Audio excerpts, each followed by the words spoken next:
Hi there, everyone. Great to be in sunny Manchester. It feels like it. Weather today, blimey. It's got the vibes ready for the match anyway. Listen, before we kick off, we're at stand 215. We're actually supposed to be on at 2:15 as well, but I think there's been a bit of a delay. But if you want to come and chat with us at stand 2:15, you're very welcome to. What we're going to go through, I guess, is going to be pretty generic, but we can talk specific in terms of what your own teams or your own brands or your own sort of agencies, and we can give you a much more sort of detailed and focused run through. But let's just kick off then. Excellent. I've jumped a slide, but it doesn't matter. I'll put a few words up there that we've probably heard. In fact, the number of times I've heard data mentioned today already is significant, and it is, obviously, as we're all aware, a major factor. I remember when I started playing football myself, my dad and the coach, who everyone you're talking to about football, used to say, let the ball do all the work. Well, I think we're in that position now where we can let the data do all the work, but we need to make sure it's the right data. And I think one of the ways in which we can really move forward in this industry is by collaborating, not just one data set, collaborating with a number of data sets, and we're going to talk about how that can be done. As a business, we are looking at, I guess, a sort of 360 view of sponsorship and marketing in the world of sports particularly. We have 3 products. Currently, we launched with the Power Index. We have now Power Tracker, and we've got a new one which we're just about to launch globally, which is Fan Power, which Tom's going to talk a bit about. But I think it's important to note that the reason why we believe we needed to sort of take this 360 view and look at a number of different areas within data in sport is because this world of sports sponsorship has been measured by media value for so long now, and in many respects, it isn't relevant to either the property or indeed the sponsor itself. So we've tried to come out with an angle of looking at what does matter and how can we squeeze more out of the fan. I mean, we'd all help the likes of the big West Coast players, the Facebooks, the Twitters, the Instagrams. We've built their companies up by effectively paying for us to reach our own fans. So a team who's got 1 million or 2 million or 10 million fans on Facebook now has to pay to actually reach them themselves on Facebook. It's a funny old world, but we've now got the opportunity, I believe, to actually sort of turn that around, turn it back on its head, and actually create our own properties and brands, consumer brands, our own customer base, our own fan base, on our own data. And it doesn't matter what state that data is in, and Tom's going to talk a little bit more about that himself. But clicking on, I've mentioned the 3, I'm going to go through these 3 areas. The first one's Power Index. It's effectively a sports benchmarking product. Power Tracker, which is a little bit like the Replicom style media tracker effectively. So we know we've got to provide media because sports clubs know they've got to provide it to their sponsors. And the third area is where we can actually take things forward and actually look at empowering the brands, actually look at actually working with brands in a GDPR or CCPA compliant way. Both the world of security and privacy is going to have much, much more focus. We know that. And therefore we need to look at something, and hopefully it's one word you take away from me today, other than DataPowa, is homomorphic encryption. I'm not going to talk about that, which is why I've got Tom with me, because he knows a little bit more about it than I do. But we believe this is a particular technology which can actually move things forward big time. Now, you're probably not going to see a lot of the detail on this, because I was standing at the back and I couldn't even see myself. But the Power Index effectively looks at the world of data, public accessible data, primarily, from social reach, fan numbers, geography. We look at all the search engines. We take search into account very heavily. And what we've done, we've created actually an index using all of these data points, created an algorithm. We look at everybody in the world of sport. We've currently got about 3,000 teams, leagues, and the governing bodies, the cups, events, that sort of thing, that we measure and we track every day. And you can actually look at one versus the other. And it's effectively, it's a relative index. So everything is relative to the next person. You're not going to be able to see this, but I can tell you that at the moment, globally, we've got Barcelona as the most influential platform for any brand to sit on. We've actually got the NBA second. And United and Real Madrid, they keep sort of swapping over at the moment. When Ronaldo joined United, he sort of shifted United big time. If we look at just football, oh, well done, Tom. It's got moving. I didn't realise there was animation on this. So we're looking at just football now. Again, you probably can't see the detail, but as I mentioned, it's Barcelona, United, Real Madrid. The Premier League comes in at fourth. We can then drill down on this by country. We can drill down it by state, and you can actually see the effects of these index and relative indexing against each other. One of the things that we've added to it, which I think is more of a bit of a fun angle, but it's quite important as well, because it's timely. So we also look at things a little bit like Twitter trending. We have what are people searching for?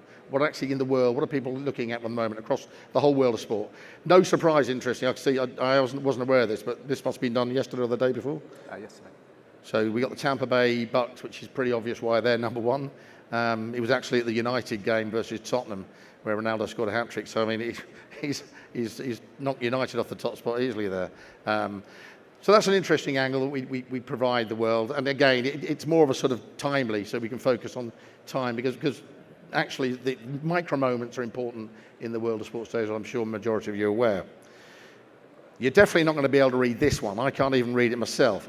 But this is we cover best practice. So we cover best practice across all the different platforms and search engines. Who's doing best? Who's got the highest growth in the month? Who's got the most engagement? And we create little indexes to understand at this present time who should we be looking at almost for best practice. Who can I learn from? And then we do that across all sports, but we also do it globally. And we also do, as you can see, I've got the NBA there. So even if you are a soccer team, soccer property, you should be looking at other sports as well and learning best practice from them, not just from your own world and your own peer group. And we see that day in, day out. You know, I'm not going to mention the properties, but I've spoken to properties where they tell me, actually, I don't need this information. I know exactly how much we grew last month, and I know exactly what our engagement was last month. Well, they should do, obviously.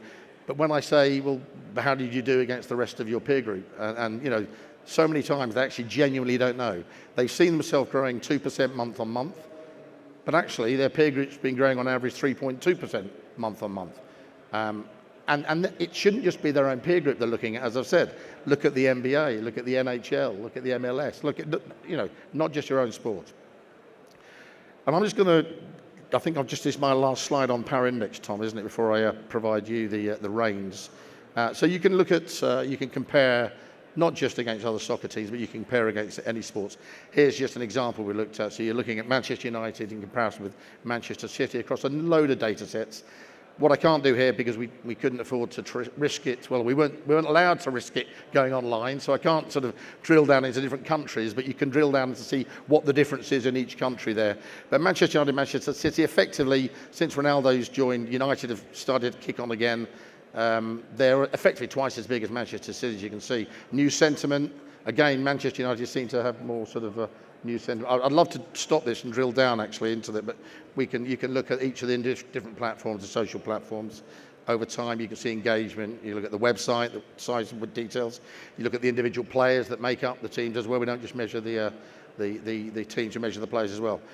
I'm going to pass you on to Tom now, because Tom's going to focus on what everyone's already seen, the likes of tracking, but we have our own sort of technique and skill sets for doing it. But then really what we wanted to talk to you today in detail is our FanPower platform, which is effectively revolutionary. It is taking a skill set and also technology from another world, from the world of finance into the world of sport, where you can actually join and collaborate with different data sets in this sort of GDPR, privacy compliant way. Tom, over to you. Thank you very much, and hopefully you can hear me. Yeah, and it is genuinely a pleasure to be able to speak to people actually face to face. The mic up. Sorry, can you hear? Yes, better. All good? Yes, better. Yeah, because we've done plenty of these over Zoom, but I can actually see the excitement on everyone's faces now as I talk.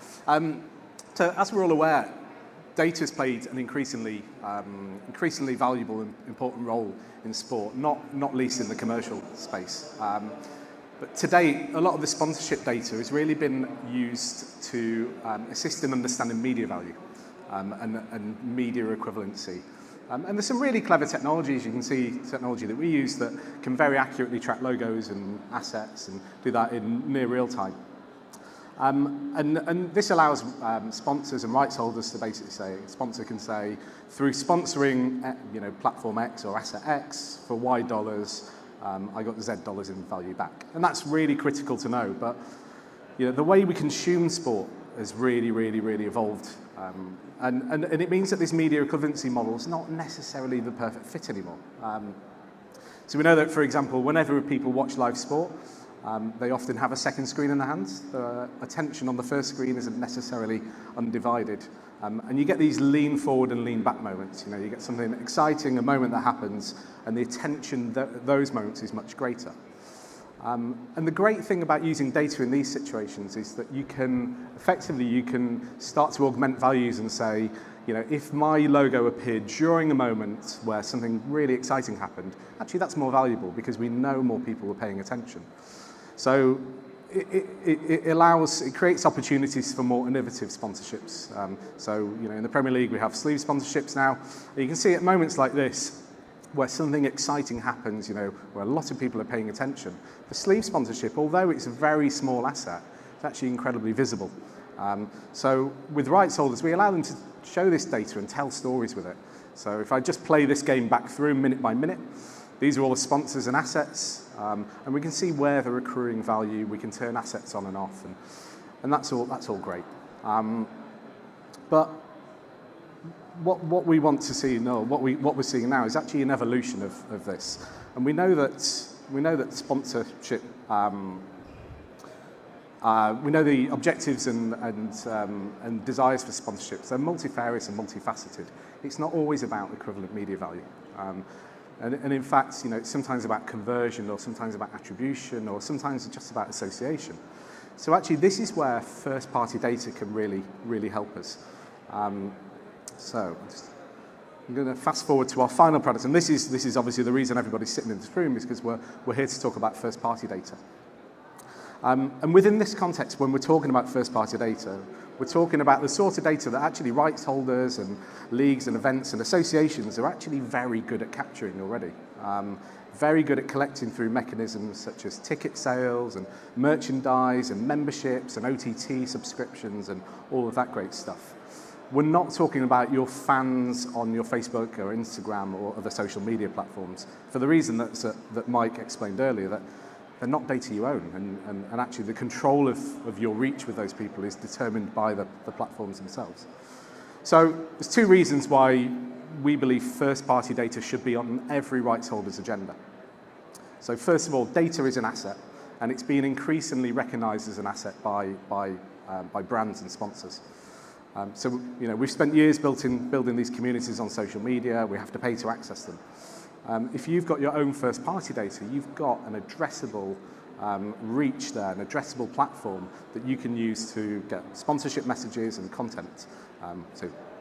Now, don't get me wrong, the social media platforms are essential from a global reach and engagement perspective.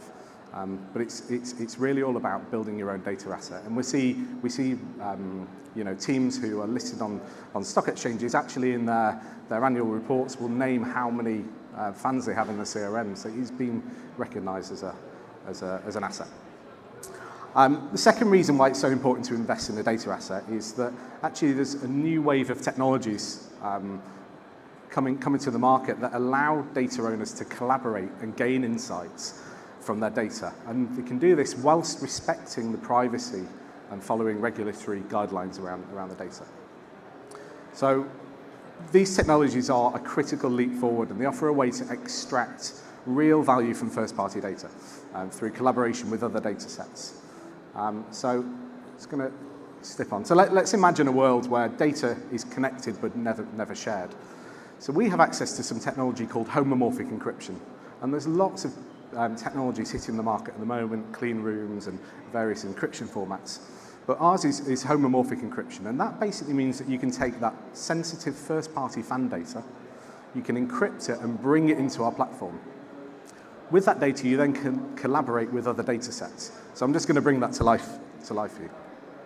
So let's say we've got a team of rights holders' first-party fan data. They can bring that into our platform, and then we can overlay enrichment data on top of it. We can tell you things about your fans that you wouldn't already know. So let's say, for example, again, very difficult to read on this screen, but let's say, for example, you're approached by an automotive sponsor, or you're already working with a company who have automotive angle. We could tell you across your fan base, in each household, how many vehicles they own. So how many of your fans own a car, how many don't own a car, how many live in 2-vehicle households, and we can see how that varies compared to other teams within your league, or against the whole population. So you can see where you over and under index. And this is using Axiom data, Tom, isn't it? Yeah, so we use Axiom data, but we can overlay any third-party data set on top of your data without you ever sharing your underlying data. So of those people who own cars, we can even tell you what sort of cars they own. And again, if you're working with an automotive brand, that is incredibly valuable information that can help to either defend an existing sponsorship or even increase the value of a sponsorship. And we can drill down into geos as well and say, actually, fans in London or fans in a particular DMA in the US, this is what the profile and the makeup looks like. So that's an example where you're enriching data. Where it gets even more exciting, and this is a real leap forward and a bit of a leap of faith, is where you can bring that enriched data into the platform, but you can also actually work with a sponsor or a partner to bring their data into the platform. And again, this data is encrypted, so they're not sharing anything sensitive. It complies by all the GDPR and other privacy regulations. But that means that you can now say, of our fans, this percent of them are a customer of your company. And how you can show how that has evolved over the period of the sponsorship. Actually, you've managed to acquire fans as customers.